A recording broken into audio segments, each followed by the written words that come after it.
Salut tout le monde et bienvenue à nouveau sur ma chaîne pour une toute nouvelle vidéo. Comme toujours, ça me fait super plaisir de vous retrouver. Ça m'avait vraiment manqué. J'ai commencé à préparer énormément de sujets. D'ailleurs, je remercie toutes les personnes qui sont allées sur ma page Instagram puis qui m'ont fait plein de suggestions pour les prochains sujets. J'ai déjà une liste folle et j'ai déjà commencé à préparer plusieurs histoires. J'espère réussir à filmer plus de vidéos un petit peu plus rapidement parce que c'est vrai qu'avec le travail, j'ai pas forcément le temps. Mais je vais essayer de faire ça le plus vite possible parce qu'honnêtement, les sujets que j'ai trouvés là sont incroyables, que j'ai trouvés et que vous avez trouvé vous aussi. Bien sûr, j'ai eu des suggestions complètement folles. Puis c'est ça, à chaque fois, avant de commencer à m'intéresser à un sujet, je m'assure qu'il n'ait pas été déjà fait 1 million de fois pour vraiment faire quelque chose de nouveau, pour parler d'histoires que peut-être vous n'avez jamais entendues. C'est vraiment ça le but de ma chaîne, c'est vraiment de vous faire découvrir, même si aujourd'hui il y a des centaines de youtubeurs de true crime. Je suis clairement pas novatrice là-dedans, mais j'aimerais ça justement pouvoir vous faire découvrir des choses que vous n'avez jamais entendues avant plutôt que de répéter les mêmes histoires encore et encore. Donc c'est ça, j'ai énormément de sujets prévus, j'ai vraiment hâte, puis je vais commencer peut-être à faire des choses un petit peu plus différentes aussi. On m'a beaucoup demandé aussi de faire des sujets comme des disparitions ou des sujets non élucidés, des choses un petit peu plus paranormales aussi. C'est des choses qui me plaisent aussi beaucoup, donc c'est vrai que ça m'intéresserait beaucoup de faire des vidéos là-dessus. J'ai commencé d'ailleurs à travailler un petit peu sur certains de ces sujets et la vidéo d'aujourd'hui va être justement un cas non élucidé. Ça avait beaucoup été demandé, puis j'ai réfléchi à un cas que je connaissais personnellement, car j'ai entendu des centaines d'histoires de cas non élucidés. Il y en a beaucoup qui sont extrêmement connus, donc j'ai évité de le faire parce que, comme je dis, je veux vraiment faire des choses un peu nouvelles. Mais il y a une histoire en particulier qui me plaît vraiment beaucoup, que j'ai trouvée incroyable et fascinante. Et je me suis rendu compte qu'il n'y a presque pas de vidéos qui ont été faites là-dessus. Donc j'espère vraiment pouvoir vous faire découvrir aujourd'hui cette histoire. Pour ceux qui regardent la série sur Netflix Unsolved Mysteries, d'ailleurs je me demande ce que c'est en français, attendez bougez pas, je vais regarder ça tout de suite. Oh ok, c'est Les Enquêtes Extraordinaires en français, fait que c'est la même émission. Donc si vous avez regardé cette série Unsolved Mysteries ou Les Enquêtes Extraordinaires, vous avez très certainement déjà entendu cette histoire. J'ai regardé la série au complet, il y a beaucoup de cas différents, mais j'avoue qu'il y en a un qui m'a vraiment intriguée plus que les autres. Puis c'est ça, j'avais vraiment envie de le partager avec vous et de connaître un petit peu vos idées là-dessus, puis vos théories. L'histoire d'aujourd'hui n'est pas très intense, donc que vous ayez un petit cœur sensible ou un estomac bien accroché, vous pouvez rester avec moi et écouter cette histoire car je peux vous assurer qu'il n'y a rien qui va vous traumatiser. C'est pas vrai du tout, je peux pas du tout prédire ça. Ça se peut que vous soyez complètement traumatisé à la fin de cette vidéo. Je m'excuse. Donc notre histoire d'aujourd'hui va s'intéresser au personnage de Jennifer Fairgate. Vous connaissez cette personne? Non?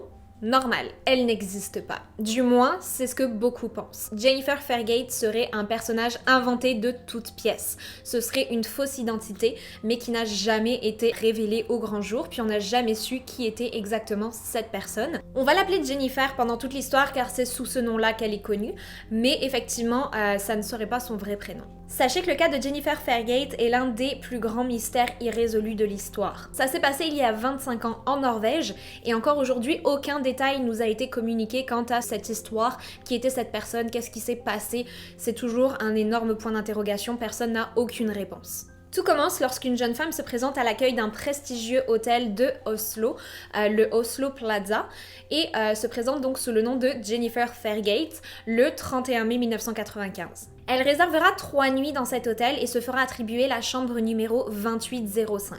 Rien de très étrange jusque-là, sauf que 3 jours plus tard, Jennifer sera retrouvée morte dans cette fameuse chambre.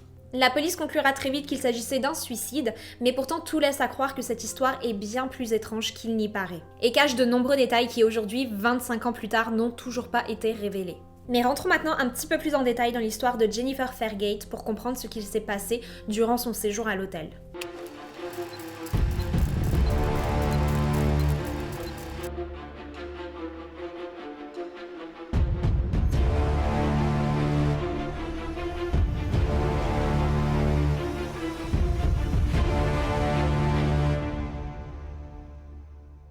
La police fut donc appelée à l'hôtel le 3 juin 1995 suite à la découverte du corps de la jeune femme.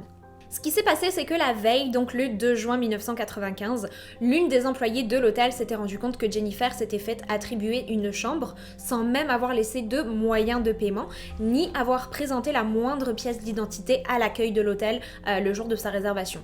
Donc comme je vous le rappelle, l'hôtel était un hôtel extrêmement luxueux qui avait pour habitude de recevoir de grandes stars, des grands politiques, d'avoir des réunions politiques aussi au sein de l'hôtel.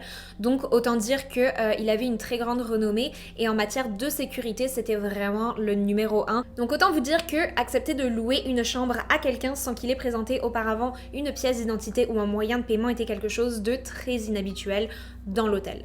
Cet employé fut donc alerté par cela et envoya l'un de ses collègues frapper à la porte, donc 2805, pour contacter Jennifer puis lui laisser savoir qu'il fallait qu'elle se présente au plus vite à la réception pour présenter une pièce d'identité et donner un moyen de paiement. Donc on est toujours le 2 juin, la personne se présente donc à la porte de la chambre de Jennifer, frappe à cette porte, attend et n'obtient aucune réponse. Il retentera sa chance un petit peu plus tard dans la journée, mais même chose, personne n'ouvrit la porte, donc il se découragea un petit peu, laissa passer le temps et se dit « je réessayerai demain ». Le jour suivant donc, l'homme se présente à nouveau à la chambre 2805 pour demander des comptes à Mademoiselle Fairgate. Il se présente donc à la chambre à nouveau et se rend compte très vite qu'il y a la petite étiquette, cette fameuse étiquette ne pas déranger, vous savez qu'on met à la poignée de la porte quand on a envie d'être tranquille tout simplement et que les femmes de ménage ne passent pas pour faire le ménage. Et il remarque très vite qu'en fait cette étiquette était déjà là la veille, qu'elle n'a pas du tout été enlevée depuis ce temps-là, ce qu'il trouve un petit peu bizarre. C'est à ce moment-là qu'une femme de chambre qui passait par là lui dit que effectivement l'étiquette avait été là depuis l'arrivée de la jeune femme et que jusqu'à là personne n'avait pu rentrer dans la chambre pour faire le nettoyage. Sauf une fois. Une des femmes de ménage avait vu Jennifer quitter sa chambre et s'était dit « je vais en profiter pour rentrer discrètement puis voir effectivement si cette chambre a besoin d'un petit ménage rapidement, si elle a besoin que je lui remette des serviettes propres ou que je change quoi que ce soit ».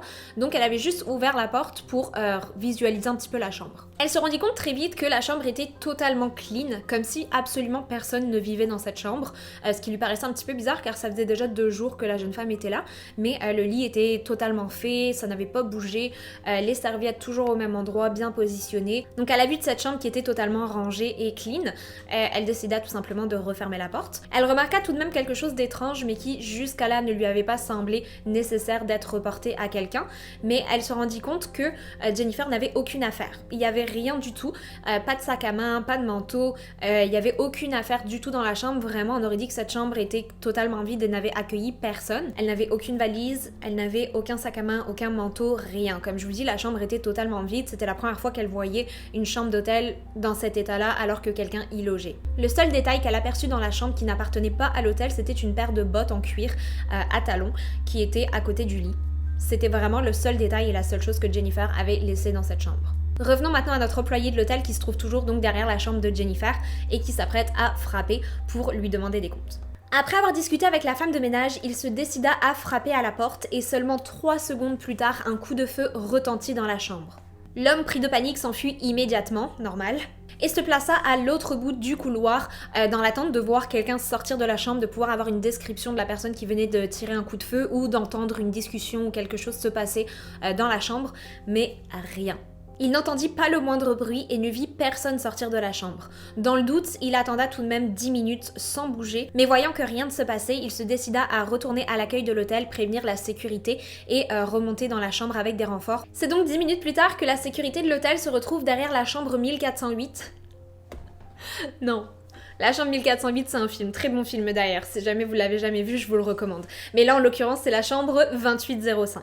Ils décident donc de forcer la porte pour voir ce qu'il se passe à l'intérieur de la chambre. C'est à ce moment-là qu'ils entrèrent et découvrirent le corps de Jennifer. Mais personne d'autre se trouvait dans la chambre avec elle. Donc comme dit précédemment, lors de son admission à l'hôtel, Jennifer n'avait présenté aucune pièce d'identité ni aucun moyen de paiement. Mais néanmoins, lors de son admission, on lui demanda de remplir un document contenant certaines de ses informations personnelles, notamment son nom, prénom, adresse, numéro de téléphone, date de naissance et employeur.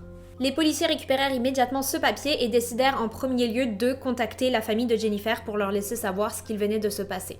Pour trouver des informations sur l'endroit où la famille de Jennifer se trouvait, ils ont commencé par regarder l'adresse qu'elle avait indiquée sur ce papier. Ce document indiquait que la jeune femme venait de Belgique, plus précisément de Verlaine, un petit village de seulement 3500 habitants situé à 84 km de Bruxelles. Ils n'ont donc pas les contacts de la famille de Jennifer, mais se disent que forcément dans un tout petit village comme celui-ci, tout le monde connaît tout le monde et que s'ils appellent la mairie pour indiquer que le corps de Jennifer Fairgate avait été retrouvé, le maire saurait tout de suite de qui il s'agit et pourrait lui-même contacter la famille. C'est donc ce qu'ils firent. Malheureusement, le maire nia connaître une personne du nom de Jennifer Fairgate et même lorsqu'il vit la photo de la jeune femme, il déclara ne jamais avoir vu cette personne de sa vie. Les enquêteurs communiquèrent ensuite avec des habitants du village en se disant que très certainement l'un d'entre eux allait reconnaître Jennifer. Il n'y avait aucune raison pour que personne ne la reconnaisse alors qu'elle avait bien indiqué qu'elle venait de ce village. Mais malheureusement pour eux, personne ne reconnut la jeune femme. Dans le doute, ils décidèrent d'aller sur place, directement à l'adresse indiquée sur le papier, en espérant peut-être tomber sur quelqu'un à cette adresse-là qui connaissait Jennifer, ou quelqu'un de sa famille, un ami ou n'importe qui pourrait aider à reconnaître le corps. Ils se rendirent donc au 148 rue de la Station à Verlaine, mais ils se rendirent très vite compte que cette adresse était une fausse adresse, car le dernier numéro dans cette rue était le 98. Donc impossible que Jennifer vive au numéro 148. Il n'existait pas. Ils décidèrent donc de chercher des indices sur les autres informations qui avaient été laissées à l'accueil par la jeune femme. Je vous disais précédemment qu'elle avait laissé le nom de son employeur, qui se trouvait être une compagnie du nom de Service. Malheureusement pour les enquêteurs, à nouveau, ceci était une fausse piste car aucune entreprise de ce nom n'existait en Belgique. C'est à ce moment-là qu'ils comprirent que, effectivement, le personnage de Jennifer Fairgate n'existait tout simplement pas, que c'était une fausse identité qui avait été utilisée et ils décidèrent donc d'essayer de découvrir qui était réellement cette personne.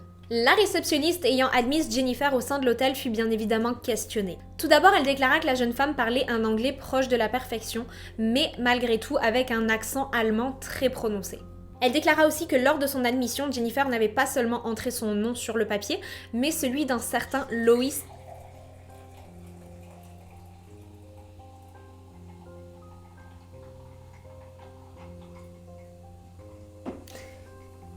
Thank you.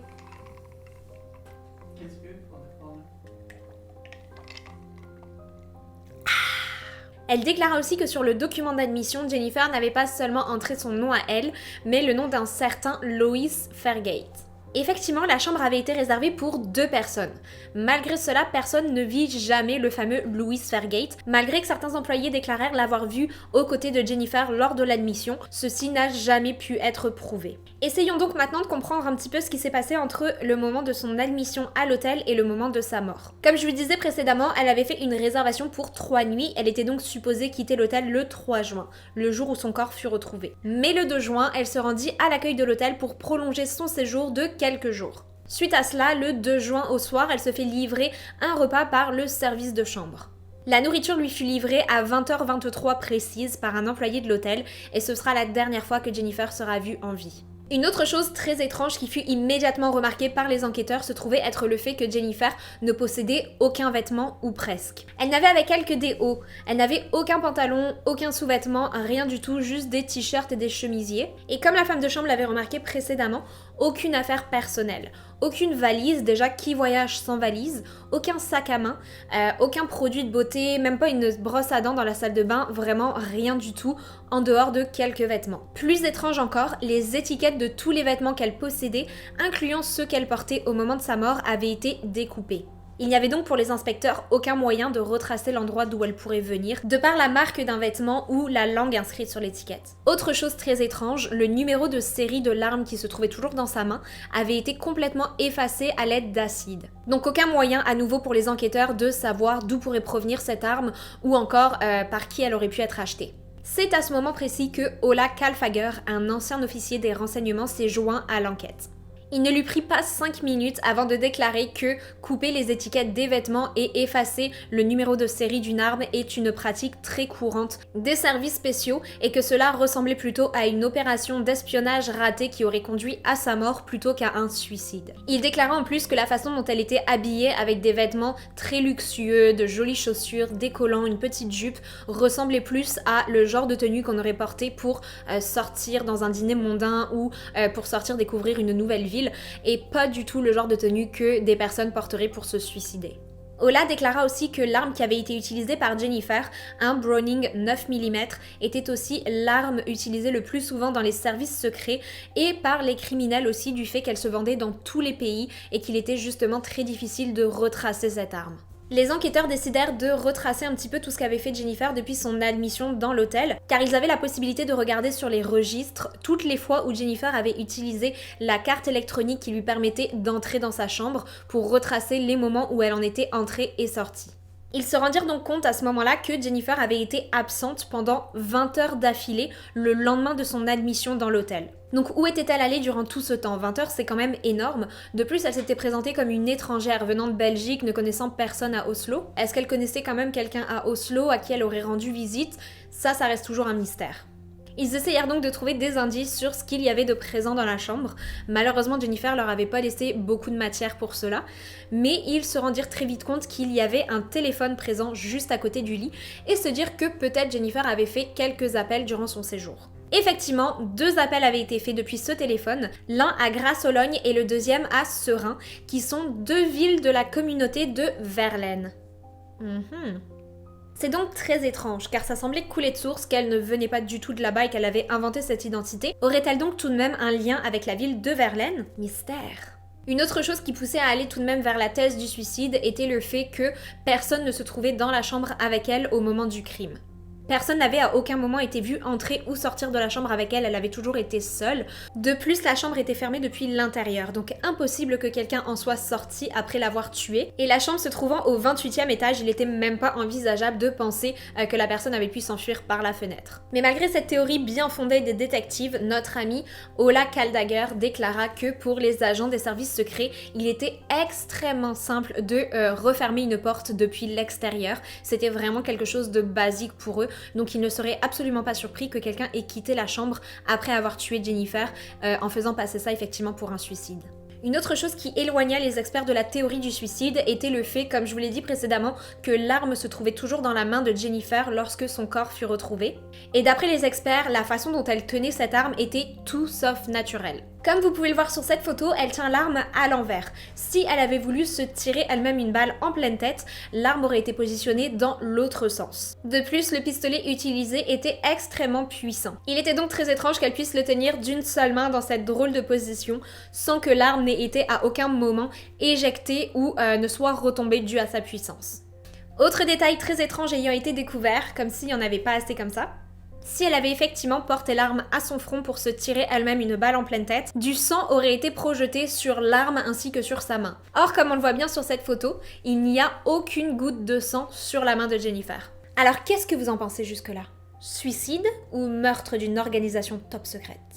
En 2016, une exhumation de la tombe fut faite pour récupérer l'ADN de l'inconnu, pour pouvoir essayer d'avoir des réponses quant à l'endroit d'où elle pourrait venir, des amis, la famille, n'importe quoi de son ADN qui pourrait donner des indices sur qui elle était. Car effectivement, les technologies ont grandement évolué depuis 1995 et aujourd'hui, il est tout à fait possible de retrouver l'identité d'une personne juste avec son ADN. Certains experts avaient continué de travailler sur le cas Fairgate durant toutes ces années, ne lâchant jamais rien, donc autant vous dire qu'ils mouraient d'excitation à ce moment-là en se disant que enfin, après 20 ans, ils allaient avoir des réponses. Mais non! Il n'y eut aucun résultat positif suite à ces analyses. La seule chose que les tests avaient pu prouver était que la jeune femme était européenne et pouvait donc très bien venir d'Allemagne, comme la réceptionniste de l'hôtel l'avait pensé lorsqu'elle l'avait entendu parler. Le corps de Jennifer avait été extrêmement bien conservé durant toutes ces années et ils ont pu faire d'autres tests supplémentaires, notamment un qui se fait sur les dents, car il est possible depuis plusieurs années de déterminer l'âge d'une personne juste en analysant ses dents. Et suite à ces tests, ils découvrirent que l'inconnu avait environ 25 ans lors de sa mort. L'un des enquêteurs qui avait continué de travailler sur le cas de l'inconnu de l'hôtel d'Oslo toutes ces années décida de contacter l'un des plus grands journaux allemands pour y faire paraître un article sur Jennifer, incluant sa photo et toutes les informations qu'ils avaient concernant son identité pour essayer de voir si quelqu'un allait peut-être la reconnaître et le contacter. L'article fut donc publié, mais malheureusement, personne ne se manifesta pour leur donner plus d'informations quant à cet inconnu. Une autre chose très étrange, j'ai l'impression de commencer toutes mes phrases comme ça tellement il y a des détails chelous dans cette histoire. Mais ça, je vous assure que c'est un détail vraiment étrange qui m'a fait pencher justement vers la thèse de l'opération secrète qui aurait mal tourné plutôt que du suicide. Le voisin de chambre de Jennifer, lorsqu'elle séjournait à Oslo, se trouvait être un certain Monsieur F, comme il fut appelé dans les médias, et ce Monsieur F venait de Belgique. L'homme ne réserva qu'une seule nuit dans l'hôtel, entre le 2 et le 3 juin, soit la dernière nuit de Jennifer avant sa mort. Un journaliste déclara aussi que ce fameux Monsieur F l'avait contacté pour l'informer de la mort de sa voisine de chambre avant même que la police ne soit avertie. Cet homme ne fut jamais retrouvé après cela. Donc aurait-il quelque chose à voir dans cette histoire ou était-ce juste un hasard qu'il se trouvait là à ce moment précis ? Le corps de Jennifer se trouve toujours dans un cimetière d'Oslo, sans la moindre pierre tombale car bien sûr, n'ayant pas d'identité définie, il était impossible de marquer le moindre nom sur une pierre tombale. Et personne ne fut présent le jour de ses funérailles, ce qui est extrêmement triste car il est certain que cette jeune femme avait malgré tout de la famille, des amis ou n'importe qui la connaissait, c'est certain. De nombreuses théories virent le jour suite à cette affaire, la plus connue se trouvant être celle disant que il s'agissait d'une opération d'infiltration secrète dans un groupe de dealers de drogue qui aurait mal tourné. D'autres pensent que Jennifer aurait été une escorte de très grande classe ou encore la femme disparue d'un chef de la mafia italienne. Cette histoire reste à ce jour un mystère total et l'identité de l'inconnu de l'hôtel d'Oslo ne sera jamais révélée. Ce crime ne serait apparemment pas le premier de ce genre, car en 1987, un homme fut retrouvé mort en Norvège, à nouveau, proche d'un rail de train et tout comme dans le cas de Jennifer, il ne possédait avec lui aucun papier et toutes les étiquettes des vêtements qu'il portait sur lui avaient été découpées. La seule chose qui fut découverte suite à des résultats ADN faits des années plus tard était que l'homme était aussi très étrangement connecté à la Belgique. Même chose qu'un autre cas s'étant déroulé en 1970 en Norvège à nouveau, où une femme avait été retrouvée brûlée vivante avec des traces de poison dans son estomac. Cette femme avait elle aussi un lien très étroit avec la Belgique et même chose, les étiquettes de ses vêtements avaient été tous coupées et personne n'a jamais pu découvrir son identité. Donc tout cela serait-il relié à un service secret, à une secte ou autre chose ? Dites-moi ce que vous en pensez dans les commentaires juste en dessous, j'ai vraiment hâte de lire ça. D'après moi, ce serait vraiment lié à une opération de service secret ou quelque chose dans le genre, mais c'est certain qu'il y a quelque chose de beaucoup plus profond qui se passe derrière toute cette histoire. Le coup des étiquettes coupées, tout ça, il y a quelque chose d'étrange derrière tout ça. Laissez-moi savoir aussi si vous aimez ça, les histoires de mystères non résolus, si ça vous tente que je fasse des vidéos de ce genre de temps en temps, ou si vous préférez vraiment qu'on parle plutôt de crimes et de tueurs en série. Je vais lire et prendre en compte toutes vos opinions, donc partagez-les moi. Je veux vraiment faire en sorte que cette chaîne vous plaise et que vous ayez plaisir à continuer de venir regarder mes vidéos. En tout cas, moi j'ai aimé ça, partager cette histoire avec vous, car effectivement, comme je vous disais là, depuis que j'ai vu l'épisode de Unsolved Mystery là-dessus, j'arrêtais pas d'y penser, d'essayer de trouver des réponses en ligne, comme si moi, pauvre petite internaute, de mon côté, j'allais résoudre l'enquête juste en faisant des recherches en ligne, mais ça m'a rendue complètement folle. J'allais lire un petit peu toutes les théories qui avaient été faites sur cette histoire et je voulais vraiment en savoir plus. En tout cas, comme d'habitude, ça m'a fait un immense plaisir de vous retrouver pour une nouvelle vidéo aujourd'hui. Je suis déjà en train de travailler sur la prochaine et j'ai tellement hâte de partager cette histoire avec vous, vous avez même pas idée. En attendant, je vous remercie d'avoir été présent à nouveau. Vous êtes de plus en plus nombreux et ça me fait tellement chaud au cœur. Je vous laisse donc là-dessus et je vous dis à très bientôt pour de nouvelles histoires toutes plus glauques les unes que les autres. Bye!